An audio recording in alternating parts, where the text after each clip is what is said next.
Hi, and welcome to another live episode of Marketplace Masters, brought to you by Merchant Spring, the leading marketplace analytics platform for Amazon agencies and Amazon vendors. Now, Marketplace Masters is all about going deeper into the challenges that brands and agencies face to lift performance by providing you with really practical actions and insights. I'm your host, Paul Sonneveld, and today we are going over sponsored display. Probably quite a familiar topic to many of you, but what you may not be aware is that Amazon has been releasing a lot of new features, bells and whistles, allowing you really to take sponsor display as a campaign type really to the next level. So to help us really demystify that and work through this particular topic, I've invited Elizabeth Green to join us and share her expertise. Elizabeth Green, along with her husband, founded Amazon advertising agency Jungler. There she is. She started helping sellers with their Amazon PPC, and along the way uncovered a deep love for all things spreadsheets and data. I know what that feels like. She's a wife and mom of 6, and if she's not at the computer exploring the latest ad updates, you'll find her enjoying time with her family. So she brings a broad range of experience to the conversation today. Thank you for being on the show today. Yeah, thanks for having me. This will be fun. It's I'm pretty excited. You know, we've all kind of run off a million miles away talking about DSP and Amazon Marketing Cloud, but actually most of the ad spend is still going through the Amazon marketing platform. And sponsored display is one of the most common types that's out there. So I'm really excited to get into that particular topics today.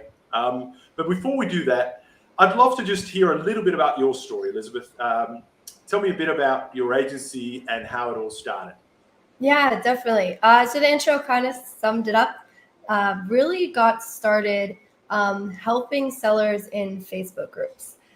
Really answering questions, and then started answering enough questions. People wanted to inquire about what we were doing.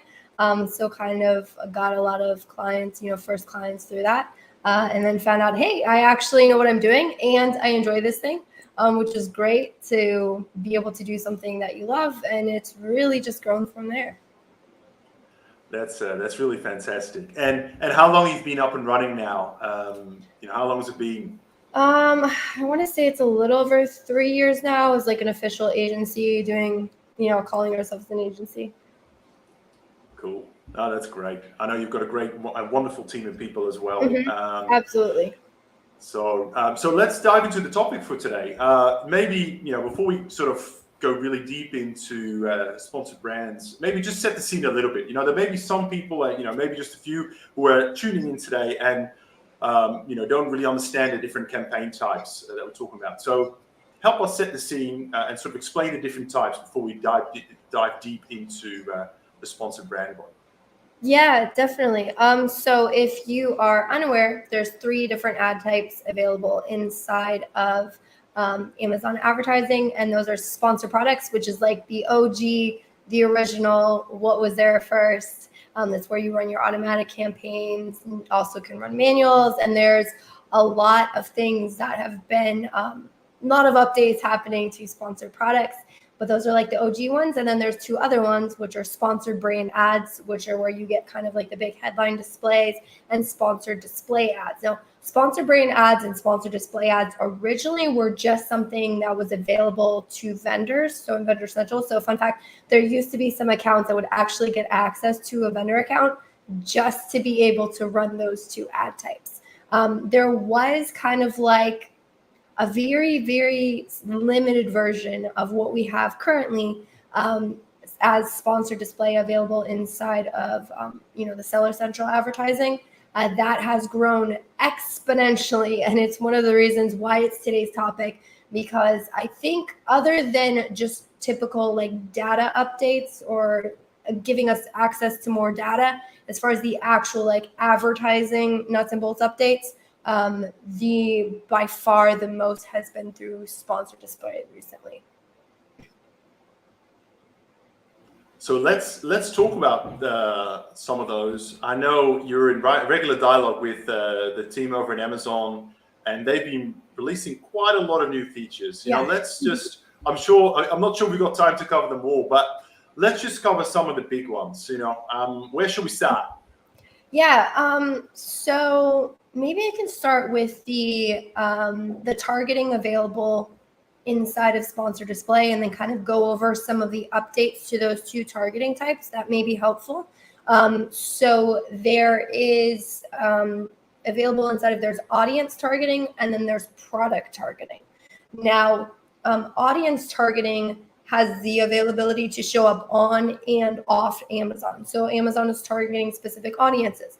They have access to way more buyer data than we do. So they can look at somebody who has been recently shopping in the baby category and then maybe serve your products up to them. But then maybe someone who's recently shopping in the baby category is also browsing other listings. So you might want to show up on and off platform.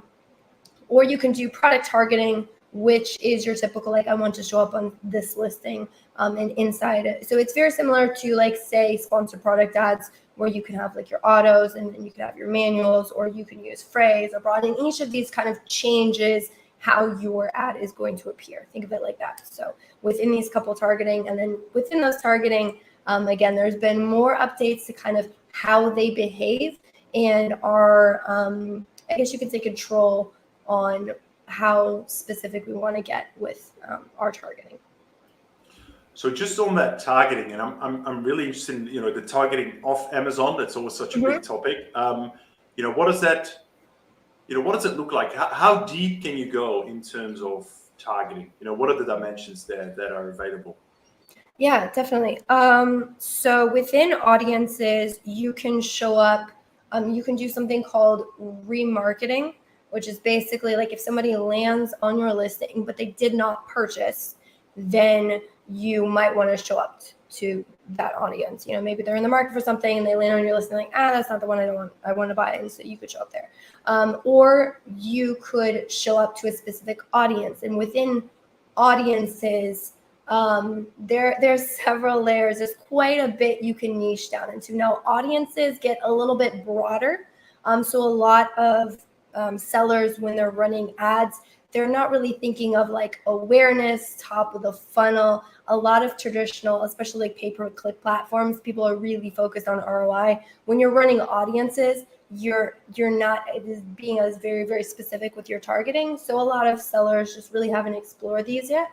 But if you have a product that really, you know, appeals to a specific audience, you definitely can go into sponsored display and just test that targeting and see how that's going to appear. And then the other update that they've had is they do purchases remarketing. So before it was just if somebody landed on your listing, but they didn't purchase, then you can retarget them.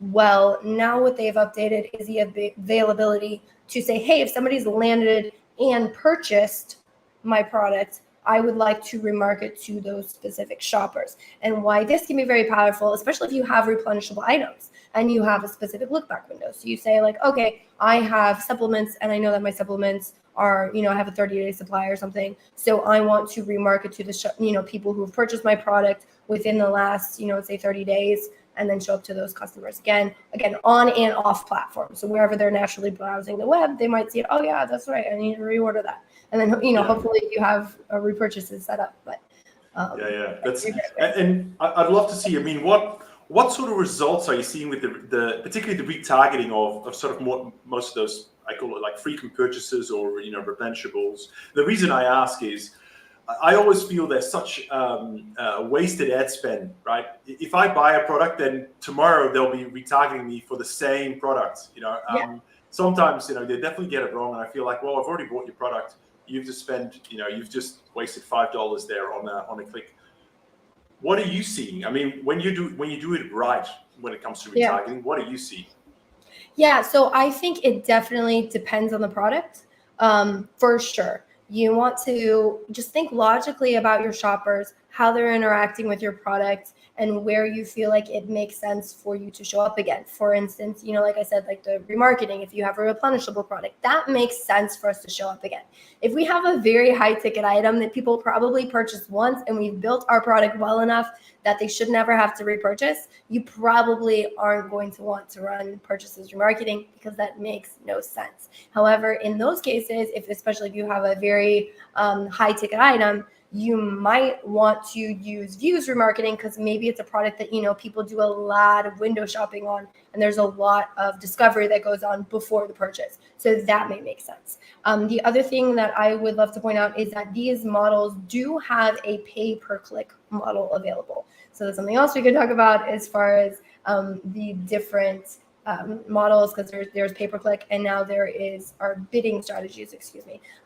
You can use traditional like pay-per-click models, or they now have views remarketing, which gets a little bit more into the pay-per-impression model, which is something that has not yet rolled out before to Amazon advertising.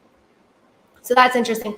But you can put I want to say sponsored display has as low as like 10-cent clicks or something. So you really, honestly, if you're testing out these things for your product, highly recommend you start with lower bids and then just work your way up and gauge the performance. Don't throw crazy money at it. Test, see if it works for your brand, and then adjust accordingly. Excellent. That's great. And is there an ability to control where your ad is shown off Amazon? Does Amazon give you any control or levers in terms of where your ad is shown outside the Amazon environment? Or is that really up to Amazon?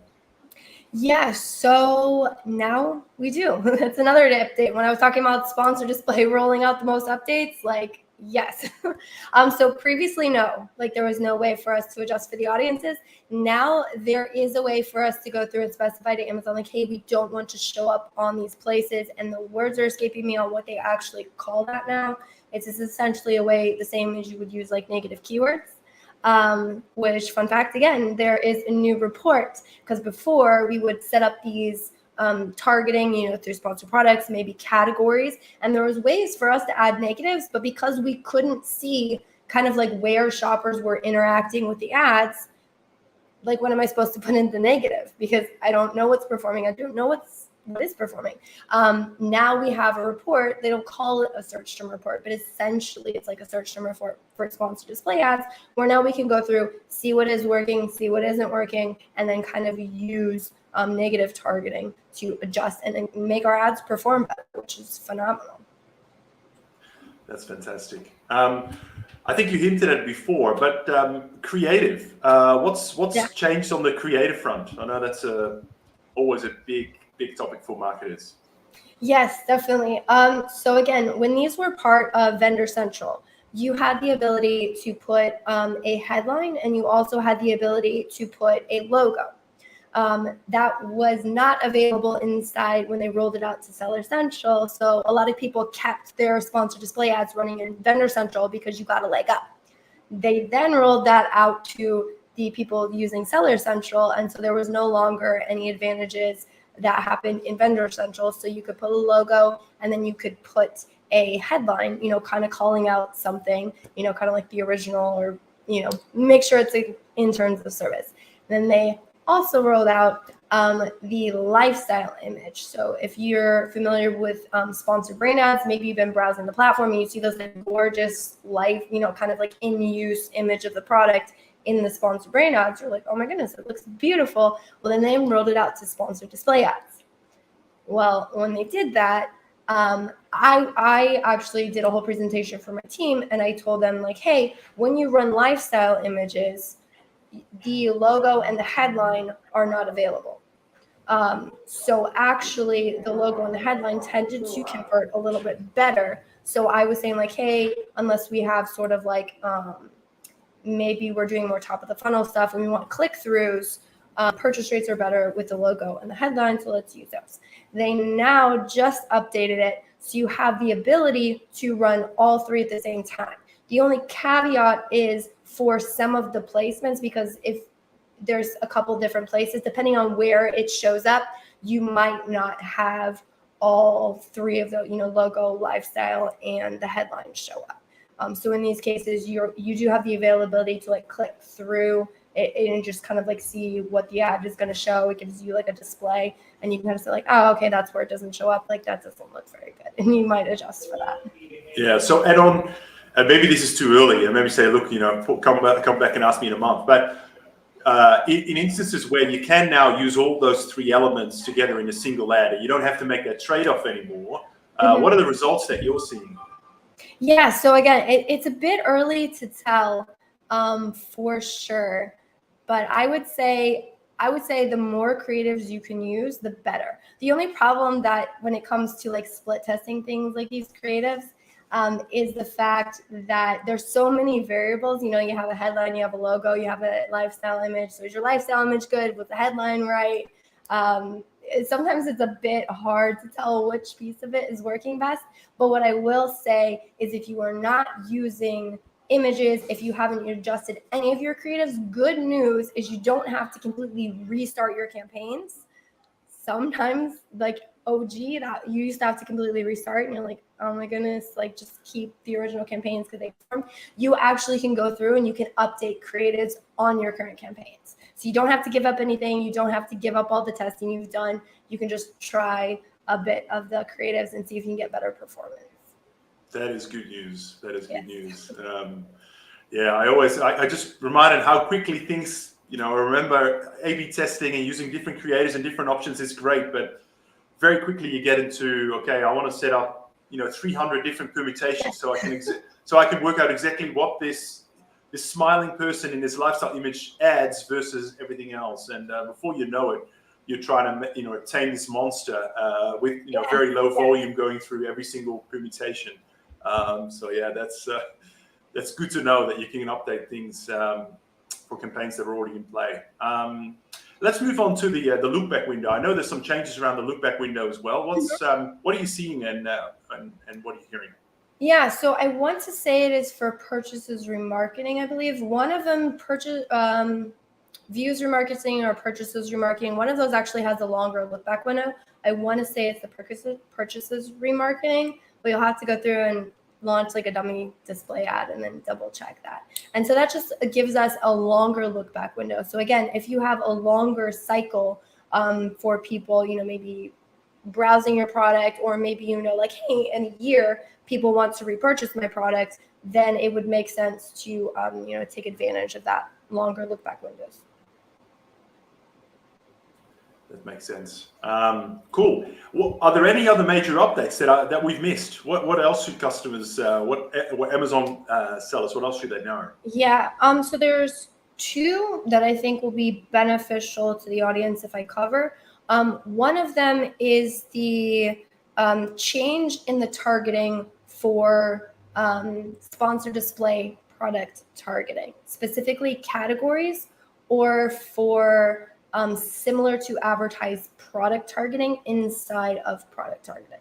So traditionally, remember I talked about audiences and sharing your products, to audiences on and off the platform. Well, typically in the past, what we had is when you set up sponsored display product targeting, you would only show your ads to shoppers that were browsing on the platform. So if you're targeting a product, like, hey, I'm going to show up on this specific listing, that's where I'm going to show up. The reason why this update is kind of really important to understand is it actually changes how some of your current ads may be functioning. And then it might not necessarily be a bad thing. You might not have seen crazy swings in performance, but it will change where your ads can show up. So currently, if you are running category targeting or sponsored product targeting, category targeting, and our sponsored display product targeting, similar to advertised products, your products can show up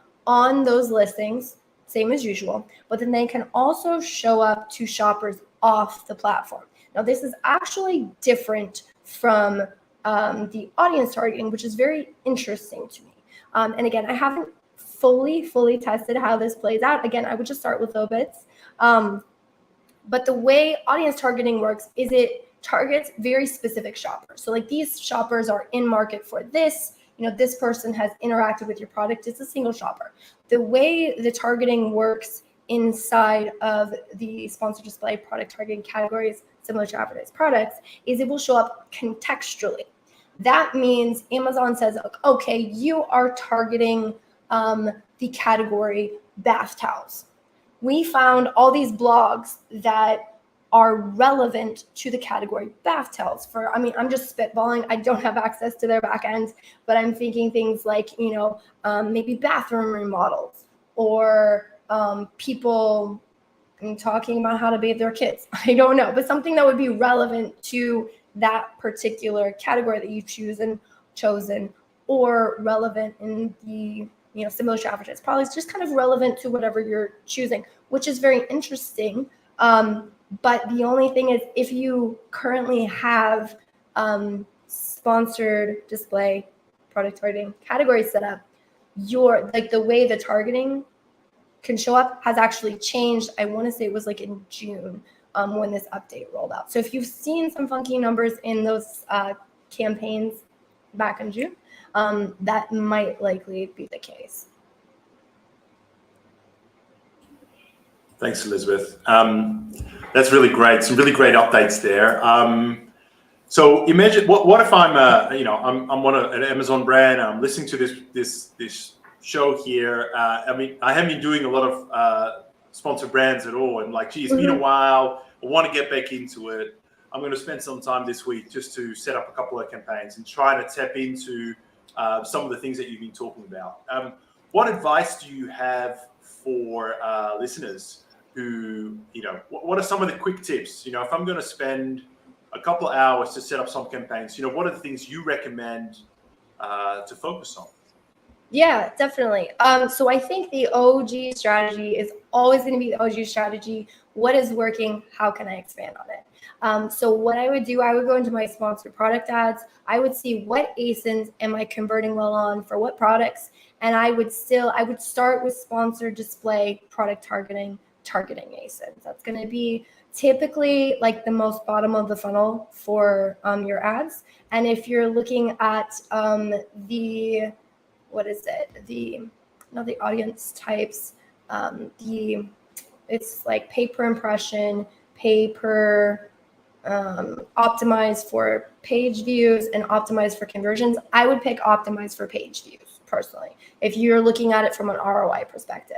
Now, if you are you don't really care about ACoS so much and you really want to focus on generating more sales on these particular ASINs, you can click optimize for conversions if you're setting that up. And then again, I would just say, hey, what's working in sponsored products? Where else can I show up on those listings? Because fun fact, sponsored display ads can show up underneath your competitor's buy box. So if you have somebody, we'll have people all the time that our clients are like, hey, these products are doing really well in my space. How can we get them? We're like, sponsor display, high vids, right underneath their buy box all day long, all over the page. And fun fact also, if you're running coupons, these show up on sponsored display ads. So if you want to show up right underneath your competitor's buy box with a coupon, sponsor display is the way to do it. Awesome. Some really great tips there. Very practical. I love that. So what about the flip side of this, right? You work with a lot of clients, and I'm sure a lot of clients come to you and say, look, we've tried it. We're giving up. Things are out of control. They've given the business to you to manage. When you look at those clients and, as you diagnose, what they've been up to before you sort of put your strategy in place, what are the most common mistakes that you see people make when it comes to sponsored display? Yeah, probably really large targeting, and then also a lot of times, honestly, just kind of the same things that don't really work in your traditional ads. So just a whole bunch of products thrown in there, a whole bunch of dump campaigns. Again, like I said, we have more insights into what's working now with sort of that new report, but sponsored display in a lot of ways, it's still a little bit tricky to unravel if you have just a whole bunch of campaigns thrown in there. And then also, again, a strategy that oftentimes kind of brings us trouble in just your regular ad structure is if you have just a whole bunch of categories mixed in with ASINs, mixed in with similar to advertised products, all of those targeting will, perform a little bit different. And sometimes we'll say hey, these ASINs are performing phenomenal. We would love to give these more budget. But if they're lumped in with a whole bunch of things that aren't performing as well, do you want to give everything more budget? And in a lot of cases, no. So you just have to like slowly and painfully unravel all the things that are working. And it can be done, but speaking as someone who's been through it, it's quite painful. So if you can segment your audiences, segment your categories away from your ASINs, your future ad manager will thank you. Yeah, I was going to, as you started talking there, I just want to ask you all these questions about campaign structure and how to do that. But I'm like, well, that's probably another conversation on its own, right? So I'm going to do my hardest not to try and get drawn into that conversation, because that's a big one. I did have another question for myself, and it's kind of left field, but it's something that's completely, I wouldn't say bugging, but it's certainly been on my mind, and that is these different attribution models that Amazon's now bringing in. Click-based attribution versus view-based attribution, right? And yes. What we're seeing there, clearly, certainly what we are seeing from our clients, as soon as a campaign is view-based attribution, Amazon is attributing obviously a lot more views. They're starting to attribute a lot more sales. Guess what? Your ACoS looks like way better. Certainly. Yes, it does. What's your perspective on that? I'm still struggling to kind of understand, how where the model fits into the overall structure. I very much agree with you. Yes. So the way, fun fact, the view attribution model, somebody only has to see, and I forget the percentage of the total image.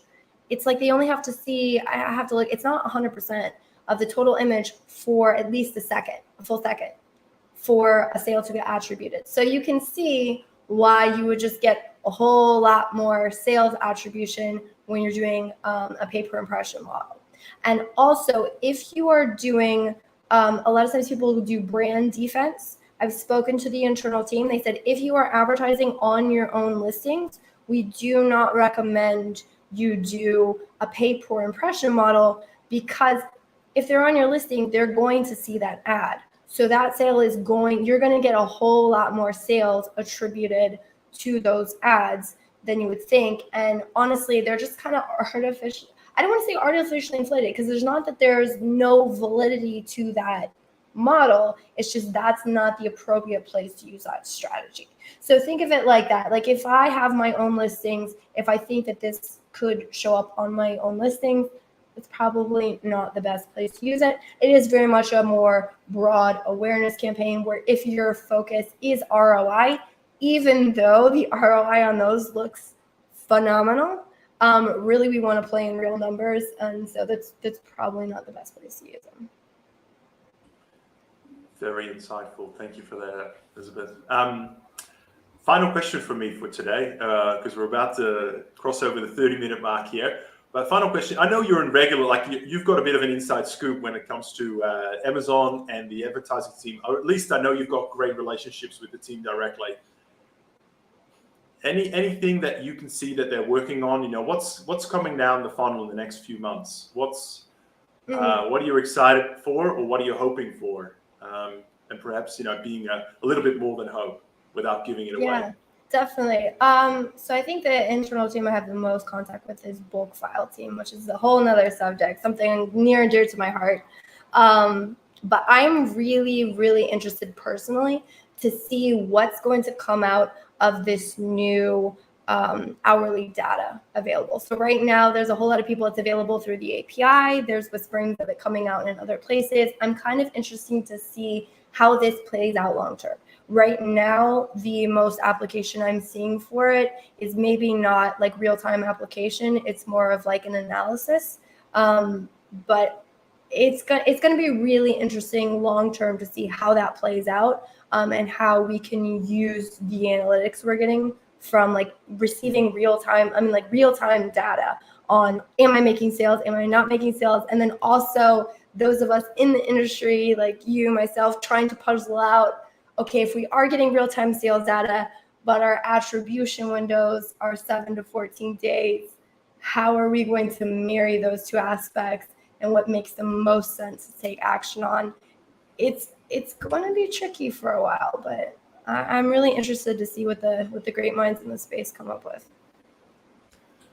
Those are some great challenges for Amazon to solve for us. I agree. It'd be very, very exciting, but there's some practical things to really think through and solve before that's all ready. So let's wait and see. Well, we are out of time today, so we're going to have to wrap it up here. Elizabeth, first of all, I just want to say thank you for joining me today. I love the expertise. I love the passion that you bring to it. I can generally, I'm starting to, worry about your kids, because I worry that, you care so much about Amazon advertising that, of course, now I'll stop there. Otherwise, I'm going to think about it. Clearly, you are super passionate about this stuff. I can see that it's not just a day job for you. It's more than that, which is great to see. I appreciate the really practical tips and advice too. I'm sure there are viewers here who are thinking, gee, I'd love to have a chat with you. Maybe you can help me. What is the best way for them to get in touch with you? Yeah, for sure. So if you just want to pick my brain, I put out the most content on LinkedIn. So if you're just interested, like, what are you talking about? You can go over, follow me on LinkedIn. If you are interested in seeing if we can help manage your ads for you, the best place is our website, which is junglr.com. Go over there. There's a Calendly link at the bottom. Get in touch. I'm still doing the calls, so you'll get in touch with me. Awesome. Thank you very much, Elizabeth. Yeah. All right, everyone. That's it for today's episode of the show. I hope you enjoyed it. I look forward to joining you on the next one. Until then, have a great week.